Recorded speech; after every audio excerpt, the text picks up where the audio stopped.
ஜியோ பாலிடிக்ஸ்ல அதிரடியான மூமெண்ட்ஸ் இந்த ஒரு தருணத்துக்கு தான் உலகமே வெயிட் பண்ணியிருக்குதா அப்படின்ற கேள்விகள். நான் ரஷ்யா, உக்ரைன் இந்த பிரச்சனைய பத்தி அமெரிக்காவும், ரஷ்யாவும் பேசினாங்க. அமெரிக்கா சைடுல இருந்து கிளம்பி போனாங்க. எல்லாம் பேசியிருக்கிறாங்க அப்படிங்கிறத பத்தி தான் சொன்னாங்களே தவிர, இந்த பிரச்சனைகள்லாம் முடிவுக்கு வரப்போகுதா, இல்ல தொடங்க போகுதா அப்படிங்கிறது தான் இங்க இருக்கக்கூடிய கேள்வி. ஏன்னா நடக்கக்கூடிய ஜியோ பாலிட்டிக்கல் மூமெண்ட்ஸ்லாம் அதிரி புதிரியா இருக்கு. திடீர்னு ஒரு நாள்ல நைட்டு தூங்கி எந்திரிச்சு காலைல பார்த்தா, இத்தன சம்பவங்களா? அப்படிங்கிறது போல கேள்விகள் இருக்கு.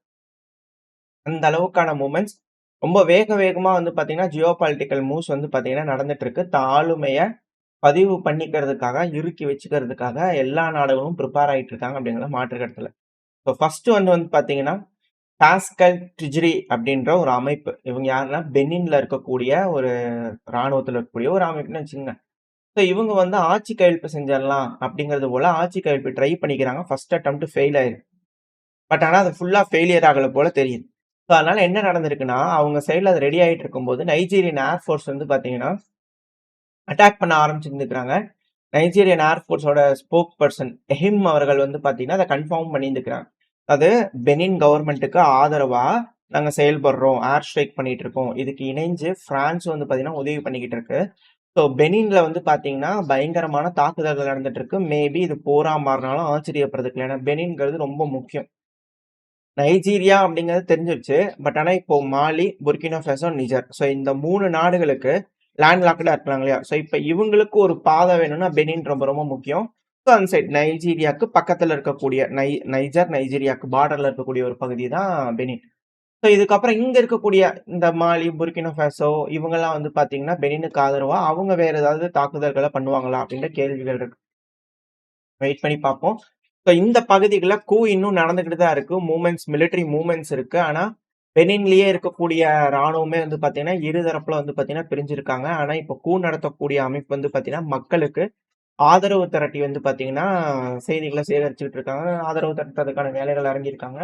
ஸோ அந்த அட்டெம்ப்ட் சக்சஸ் ஆச்சா இல்லையா அப்படிங்கிறத வெயிட் பண்ணி பார்த்துடலாம். ஆப்பிரிக்கால இன்னொரு நடக்குது. ஆப்பிரிக்கால நெறைய நடக்குது. அதுக்கான காரணங்கள் பல விஷயங்கள் நம்ம பார்த்தாச்சு. இந்த நிஜர் காலத்திலேயே வந்து பார்த்தீங்கன்னா, என்ன மாரியான விஷயங்கள்லாம் நடக்குது அப்படிங்கிறத நம்ம பார்த்திருப்போம்.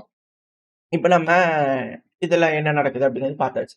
ஸோ பெனின்ல மிகப்பெரிய பிரச்சனைகள் ஆரம்பிச்சிருச்சு. ஸோ அடுத்தது அமெரிக்கால கூப்ட்டு எப்ப சண்டை போடாதீங்கன்னு ஒரு அமைதி பேச்சுவார்த்தைக்கு ஒப்பந்தம் வாங்குனாரோ இல்லையோ, தீவிரமா சண்டைய புடிச்சு பண்ணிட்டு இருக்கிறாங்க. ஸோ N5 பக்வா உய்வா அந்த ஹைவே வந்து பார்த்தீங்கன்னா, அதிகமா ஆர்ட்டிலரி பம்பார்ட்மென்ட்குள்ள வந்து பார்த்தீங்கன்னா இருந்திருக்கு. ஹெவியான அட்டாக். இது நம்ம ஒரு நாளைக்கு முன்னாடி பார்த்திருப்போம். ஹெவியான மிலிட்டரி மூவ்மெண்ட்ஸ் இருக்கு அப்படிங்கிறத பார்த்தோம். M23 rebels.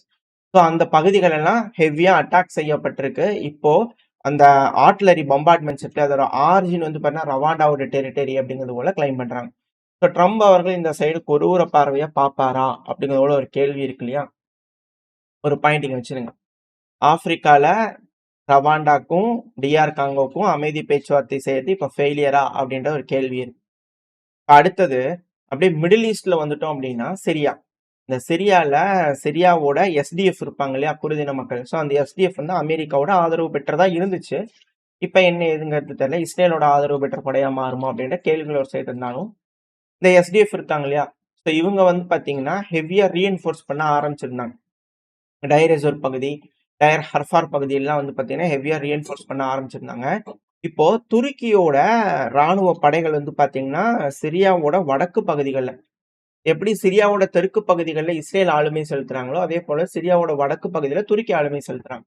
அவங்களுக்கு 2 நாடுகளுக்கு நடுவுல வந்து பஃபரா மாட்டிக்கிறது தான் சிரியா. ஸோ இந்த பகுதிகள்ல முடிஞ்ச வரைக்கும் பார்டர பிரிச்சுட்டு அதுக்கப்புறம் பண்ணிக்கலாம் அப்படிங்கிறதோட இருதரப்பையும் ட்ரை பண்ணிட்டு இருக்காங்க போல தெரியுது. ஸோ இந்த இடத்துல வந்து பார்த்தீங்கன்னா, துருக்கியோட மூவ்மெண்ட்ஸ் ஹெவியா இருந்திருக்கு. ஸோ இந்த மன்பீச் டைரக்ஷன்ல ஹெவியா வந்து இந்த மன்பீச்ல வந்து முன்னாடி நடக்கக்கூடிய போர், இந்த சிரியால நடந்த சிவில் வார்லாம் நம்ம வந்து அதிகமா கவர் பண்ணியிருக்கோம். இந்த பஷர் அல் அசாத் ஆட்சி கழிப்பு பண்ணும்போது எவ்வளவு முக்கியம் அப்படிங்கிறதெல்லாம் பார்த்திருப்போம். இந்த இடத்துல என்ன மாதிரி சண்டை நடந்ததுன்னா நம்ம அடிக்கடி பார்த்திருப்போம். ஸோ மன்பீச் பகுதி. ஸோ இந்த இடத்துல வந்து பார்த்தீங்கன்னா, துருக்கியோட அதிகமான ராணுவ வீரர்கள் வந்து குமிஞ்சிருக்காங்க அப்படிங்கிற செய்திகள் வருது. ஸோ இங்க ஒரு கிளாஸஸ் நடக்க ஆரம்பிச்சிருக்கு. இப்ப அடுத்தது UAE transitional UAE backed transitional southern transitional கவுன்சில்னு சொல்லிட்டு STCன்னு ஒரு அமைப்பு இருக்காங்க இல்லையா? யெமன்ல. ஸோ இவங்க சவுதி பேக்டுல இருக்கக்கூடிய பகுதிகளை தாக்குதல் பண்றாங்க அப்படிங்கிறத பார்த்தோம். இது தாக்குதல் பண்றாங்களா? இல்ல வாண்டடா சவுதி பின்வாங்குறாங்களா? அப்படின்ற கேள்விகள் இப்ப வர ஆரம்பிச்சிருக்கு. இப்ப இந்த விஷயத்த சொன்னோம்னா, இதுக்கப்புறம் நீங்க செய்திகள் பார்க்கும்போது கொஞ்சம் ஓரளவுக்கு மேட்ச் பண்ணிக்கிறதுக்கு ரெடி ஆயிருப்பீங்களா? அப்படிங்கிற போல ஒரு எண்ணோட்டங்கள் சில அனலிஸ்ட்டுக்குள்ள இருக்கு. என்ன அப்படின்னா, ப்ரோ எஸ்டிசி அப்படிங்கிறது போல இன்னொரு அமைப்பு. இது சதர்ன் டிரான்சிஷனல் கவுன்சில் ஆதரவு குடுக்கக்கூடிய ஒரு அமைப்பு. ஸோ இவங்க தரிக் அப்படின்ற ஒரு ஃபோர்ஸஸ் தரிக் அஷ்ராஃப் ஃபோர்ஸஸ்ன்னு சொல்லிட்டு ஒருத்தவங்க ஒரு ஒரு கும்பல் இருப்பாங்க. நம்ம சொன்னோம் இல்லையா? பல கும்பல்கள் இருக்குன்னு சொல்லிட்டு. ஸோ இதுல அந்த எஸ்டிசிக்கு இருக்கக்கூடிய ஒரு அமைப்புன்னு வச்சுக்கங்க. கீழ இருக்கக்கூடிய ஒரு அமைப்பு. ஸோ இவங்க வந்து பார்த்தீங்கன்னா, சிட்டி ஆஃப் டைஸ் அப்படிங்கிற பகுதிக்குள்ள போறதுக்கு கிரீன் லைட் குடுத்துட்டதாவும், ஸோ அந்த பகுதிய வந்து பார்த்தீங்கன்னா, இப்ப நோக்கி போயிட்டு இருக்கிறாங்க அப்படிங்கிறதோட செய்திகள் வந்துகிட்டு இருக்கு. இது எந்த பகுதி? சிட்டி ஆஃப் டைஸ்ங்கிறது யாரோட கட்டுப்பாட்டுக்குள்ள இருக்கு அப்படின்னா, ஆ சவுதியோட கட்டுப்பாட்டுக்குள்ள. சவுதி பேக்டு அரசாங்கம் இருக்கும் இல்லையா? வடக்கு யமன் கட்டுப்பாட்டுக்குள்ள இருக்கக்கூடிய பகுதி டைஸ்ங்கிறது. இப்ப தெற்கு யமன் வந்து அங்க அட்டாக் பண்ணிட்டு இருக்காங்க. ஸோ இந்த பகுதி அவங்க கட்டுப்பாட்டுக்குள்ள வந்துருச்சு அப்படின்னா என்ன நடக்கும்னா, இந்த டைஸ 3 முனைகள சுத்தி வளைச்சிருக்கிறதா யமன் ஹூதிஸ். ஸோ இப்போ தெற்கு யமன் இருப்பாங்க இல்லையா? UAE packed யமன்ஸ். ஸோ அவங்க வந்து பார்த்தீங்கன்னா, ஹவுதியோட பார்டர் பகுதியில நெருங்கியிருக்காங்க. ஸோ வாண்டடா யாரோ ஒருத்தங்க டோர ஓப்பன் பண்ணி விட்ட மாரி தெரியுது அப்படிங்கிறதோட சில அனலிஸ்ட்களோட கருத்துக்கள் இருக்கு. ஸோ இப்ப என்ன நடக்குது அப்படிங்கிறது உங்களுக்கு புரிஞ்சிருக்கும் அப்படின்னு கூட நினைக்கிறேன். ஏன்னா என் மண்ட கொஞ்சம் கோளாறா யோசிக்கும் இல்லையா? ஒருவேளை சவுதி நம்ம வந்து அண்டை நாடா இருக்கோம். நம்ம பேக்டு ஃபோர்ஸஸ் உள்ள போறாங்கன்னா, அப்புறம் அவங்ககிட்ட அதிகமா மிசைல் இருக்கு. என்னென்னமோ ஹைப்பர்சோனிக்ன்றாங்க. நம்ம உள்ள போய் ஏதாவது பண்ணோம்னா, அப்புறம் சண்டை ஆயி போயிரும். ஸோ அதனால நம்ம கொஞ்சம் தோக்குற மாரி பின்வாங்கிட்டோம்னு வச்சுக்கோங்க. அதாவது இது மாரி பேசுறது தான். இது வந்து உண்மையெல்லாம் இல்ல. சும்மா டீ கடையில உட்காந்து பேசுவாங்க இல்லையா? ஸோ அது போல பேசும்போது கேட்டு உங்ககிட்ட சொல்லிட்டு இருக்கிறேன். சும்மா டைம் பாஸ்க்கா. அவ்வளோதான் மத்தபடி இல்ல. ஸோ நம்ம மேல கீது அட்டாக் பண்ணிட்டாங்கன்னா என்ன பண்றது? வம்பா போயிருமே! ஸோ அதனால நம்ம பின்வாங்கிக்குவோம். ஸோ இந்த யுஏஇ பேக்டு இருக்கிறாங்க இல்லையா? அதான் தெற்கு யமன். ஸோ வடக்கு யமனான நம்ம பின்வாங்கிட்டோம்னா, தெற்கு யமனான யுஏஇ பேக்டு கவர்ன்மெண்ட் வந்து பார்த்தீங்கன்னா, முன்னேறி போயி அப்படியே யமன் கிட்ட நிக்கிட்டும். எல்லாம் ரெடி ஆயி பண்ணதுக்கு அப்புறமா யமன் ஹவுதீஸ்க்கு அங்கேயும் ஜோரா வச்சு பார்த்துக்கலாம். அப்படிங்கிறது போல ஒரு யோசனையில இருந்திருப்பாங்களா? அப்படிங்கிற சில அனலிஸ்ட்டுகளோட கருத்துக்கள் இருக்கு. எப்படின்னா, யமன் அட்டாக் பண்ணணும் அப்படின்னு நினைச்சாங்கன்னா, யுஏஇ அட்டாக் பண்ணா சவுதியோட பார்டர் தானே கிராஸ் பண்ணும். அப்போ வந்து யமன் ஹவுதீஸ் தப்பு பண்ணிட்டாங்க இல்லையா? அப்ப இவங்கள ஏதாவது பண்ணலாம் இல்லையா? அப்படிங்கிறது போல வந்து கேள்விகள் வருமா? அப்படிங்கிறது தெரியல. பட் ஆனா இது போல விஷயங்கள பேசிட்டு இருக்கிறாங்க. மிடில் ஈஸ்ட்ல பிரச்சனைகள் திரும்பவும் வந்து பார்த்தீங்கன்னா, உச்சம் பெற ஆரம்பிச்சிருக்கு அப்படிங்கிறது தான் இதுல இருக்கக்கூடிய விஷயம். ஸோ இப்போதைக்கு இந்த பகுதி உள்ள வருது. இதுக்கப்புறம் இங்கலாம் ரெடி ஆனதுக்கப்புறம் அன்சரல்லா யமன் இருப்பாங்க இல்லையா? வடக்கு யமன், தெற்கு யமன், அன்சரல்லா. இந்த 3 கும்பல் தான் பிரதானமான கும்பல். ஸோ இதுக்குன்னு நெறைய கிளை அமைப்புகள்லாம் இருக்கு. ஸோ இந்த கும்பல்கள்ல என்ன நடக்க போகுது? சண்டை புடிச்சுக்க போறாங்களா? இல்ல பாகப்பிரிவினை முடிய போகுதா? என்ன ஏதுங்கலாம் வெயிட் பண்ணி பார்க்கலாம். ஸோ இங்க பிரச்சனை நடந்துட்டு இருக்கா? அடுத்தது ட்ரம்ப் அவர்கள் ஆசி பெற்று பிரச்சனைய தீர்த்து வச்சாரு. நல்ல வேளை பாகிஸ்தானுக்கு நம்மளுக்கு உட்கார வச்சு, ட்ரம்ப் அவர்கள் எந்த ஒரு அமைதி பேச்சுவார்த்தையும் பண்ணல. ஏன்னா, இவங்க பேச்சு எங்கெல்லாம் அமைதி சொன்னாரோ, அங்கெல்லாம் பிரச்சனை வந்துருச்சு. இந்த ரவாண்டா, டிஆர் காங்கோ பிரச்சனை வந்துருச்சா?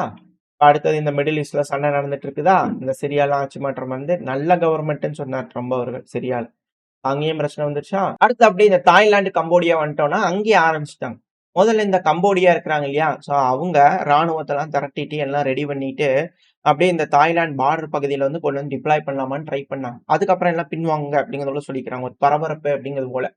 ஸோ இது போல வேலை செஞ்சுட்டு இருக்கும்போது அட்டாக் பண்ண ஆரம்பிச்சுட்டாங்க. ஷெல்லிங் பண்ண ஆரம்பிச்சுட்டாங்க ஹெவியா. இவங்க தாய் வந்து பார்த்தீங்கன்னா, தாய் ராணுவம் இருக்காங்க இல்லையா? தாய்லாந்து. ஸோ அவங்க F-16 எடுத்துட்டு போய் அப்படியே குண்டுகள் ஷெல்லிங் பண்ண ஆரம்பிச்ச இடங்கள்ல குண்டுகள் போட்டிருக்காங்க. ஒரு கெசினோல தாக்குதல் பண்ணிட்டாங்க. ஹெவியான பேட்டில் டேங்க்குகள் வந்து பார்த்தீங்கன்னா, மூவ்மெண்ட்ஸ் இருக்கு. தாய்லாந்து, கம்போடியா பார்டர் பதட்டத்துல இருக்கு அப்படின்னு கூட சொல்றாங்க. ஸோ இப்ப இந்த சமயத்துல மயன்மார் பார்டர் தாய்லாந்துக்கு எகெயின்ஸ்டா ரெடியா இருக்கு. இந்த ஏரியாக்கள் முழுவதுமே வந்து பார்த்தீங்கன்னா, உச்சத்துல இருக்கு. பதட்டத்தோட உச்சத்துல இருக்கு. ஸோ ஒரு தாய் சோல்ஜர் வந்து பார்த்தீங்கன்னா, உயிரிழந்திருக்கிறார் அப்படிங்கிற செய்திகள் இப்போதைக்கு வந்திருக்கு. ஸோ இது இங்க இருக்கக்கூடிய விஷயங்கள். அடுத்தது பங்களாதேஷும், பாகிஸ்தானும் நெருங்கி உறவாடுறாங்க. அவங்க நல்லா பேசிக்கிறாங்க. ஷேக் ஹசீனா அவர்களோட ஆட்சி கழிப்புக்கு அப்புறம் இருதரப்புலயும் ஒண்ணு விடுறாங்களே அப்படிங்கிறதெல்லாம் பேச்சுக்கள் அடிபடுது செய்திகள்லாம் பார்க்க முடியுது. ஒரு வேளை 2 சைடும் ஆரம்பிச்சுருவாங்களா? அப்படிங்கிற ஒரு சைடு இருந்தாலும், அடுத்தது நேரா நம்ம பிரசிடென்ட் அமெரிக்காவோட அதிபரான டொனால்டு ட்ரம்ப் அவர்கள் இருக்கிறாரு. அவர் தரப்புல இருந்து பத்திரிக்கையாளர் சந்திப்பப்போ சும்மா மீட்டிங் குடுக்கும்போது வந்து பண்ண சொல்லிக்கிறாரு. ரஷ்யா நான் சொன்னத ஒத்துக்கிட்டாங்க. நான் என்ன டீல் குடுத்தேனோ அவங்க ஒத்துக்கிட்டாங்க ரஷ்யா தரப்புல இருந்து. உக்ரைன் இருக்கிறாங்கல்ல ஜெலன்ஸ்கி அவர்கள். அது என்னன்னு கூட எடுத்து படிக்கல. ஒண்ணுமே படிக்கல அவரு. அப்படிங்கிறது போல வந்து பார்த்தீங்கன்னா, ஜெலன்ஸ்கி அவர்களுக்கு எகெயின்ஸ்டா வந்து பண்ண ட்ரம்ப் அவர்கள் மனமாற்றம் தெரிகிறது. ஸோ வெயிட் பண்ணி பார்ப்போம். இந்த இடத்துல வந்து பார்த்தீங்கன்னா, அமெரிக்கா ஃபுல்லா வெளிய வந்துட்டாங்க அப்படிங்கிறது இதுல இருக்கக்கூடிய விஷயம். இதுக்கப்புறம் யூரோப் என்கேஜ் பண்ணுவாங்களா, மாட்டாங்களா அப்படின்ற கேள்வி இருக்கு. தெற்கு தரப்புலருந்து வந்து பார்த்தீங்கன்னா, அதுக்கான ஒரு துணுக்கு செய்தி குடுத்துட்டு போயிருக்கிறாங்க. அதாவது ரஷ்யா வந்து பார்த்தீங்கன்னா, இதுக்கப்புறம் ஏவி விடக்கூடிய ட்ரோன்கள், மிசைல் எல்லாத்தையும் நம்ம தடுக்கணுங்க. சும்மா அக்ரஷன் காமிச்சுட்டே இருக்கிறாங்கல்ல. வயலேஷன் பண்றாங்க இல்லையா? மால்டோவா, ரொமேனியா அண்டை நாடுகள்லாம் போய் போய் சொருகுது இல்லையா? ஸோ அந்த ஒரு காரணத்தினால அப்படியே போய் பத்திரமா லேண்ட் ஆயிருது இல்லையா? டேமேஜ் எதுவும் ஆகுறதில்ல. ஸோ இது போல காரணங்கள்னால, அத்துமீறக்கூடிய காரணங்கள்னால அவங்களோட ட்ரோன்கள் எல்லாத்தையும் நம்ம தடுக்கிறது தான் சரியான ஒரு பதிலடியா இருக்கும் அப்படிங்கிறத இவங்க தரப்புலருந்து செக் தரப்புலருந்து ஆரம்பிச்சுக்கிறாங்க. ஸோ வெயிட் பண்ணி பார்ப்போம். என்ன நடக்க போகுதுன்னு தெரியல. இப்ப அடுத்தது எஸ்கலேஷன்ங்கிறது இருந்துட்டு தான் இருக்கு. தொடர்ந்து ரஷ்யா வந்து பார்த்தீங்கன்னா 3வது முறையா உக்ரைனோட கேபிட்டலான கீவ்ல பந்தாடிக்கிட்டு இருக்கிறாங்க. இந்த ஃபாஸ்டோவ் பகுதி கீவ் ஒப்லாஸ்ட்லாம் வந்து பார்த்தீங்கன்னா, ஹெவியான தாக்குதல்கள் நடந்துகிட்டு இருக்கு அப்படிங்கிறது போல வீடியோ பதிவுகள், செய்திகள் வந்துகிட்டு இருக்கு. 8ஆம் தேதி டிசம்பர் ஹெவியான ஸ்ட்ரைக்ஸ் ரஷ்ய தரப்பு வந்து உக்ரைன் மேல பண்ணிட்டு இருக்கிறாங்க. அதுவும் சுமில வந்து பார்த்தீங்கன்னா, சுமி ஒப்லாஸ்ட்ல ஒரு குடியிருப்பு பகுதி, உயர்மாடி குடியிருக்கும் பகுதியில வந்து பார்த்தீங்கன்னா, ட்ரோன் தாக்குதல் பண்ணிடுச்சு. ஸோ அதனால மக்கள்லாம் அதிக அளவுல பாதிப்படைஞ்சிருக்காங்க அப்படின்னு கூட சொன்னாங்க. ஹெவியான அட்டாக்ஸ் ஒரு சைடு நடந்துட்டு தான் இருக்கு.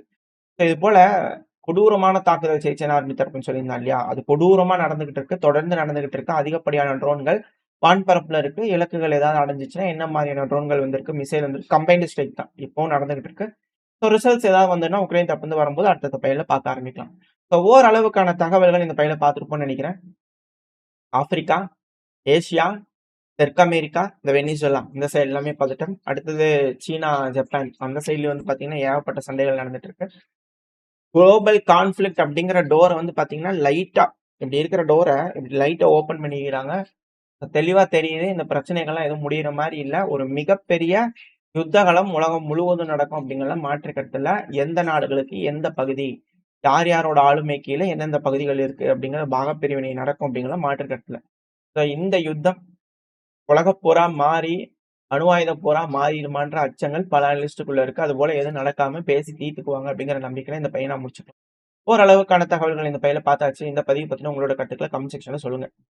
இந்த பதிவு நல்லா இருந்ததுன்னா, மறக்காம உங்க ஃப்ரெண்ட்ஸுங்களோட ஷேர் பண்ணிட்டு, லைக் பண்ணிக்கோங்க.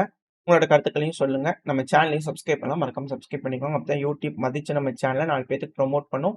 உங்களோட அன்பு ஆதரவு எப்ப எனக்கு இருக்குன்ற நம்பிக்கையில இந்த பதிவ நான் முடிச்சுக்கிறேன். இந்த பதிவு நல்லா இருக்கும்னு நம்பிக்கையில அடுத்த பதிவுல உங்கள சந்திக்கிறேன். அதுவரைக்கும் ஸ்டே சேஃப். By by.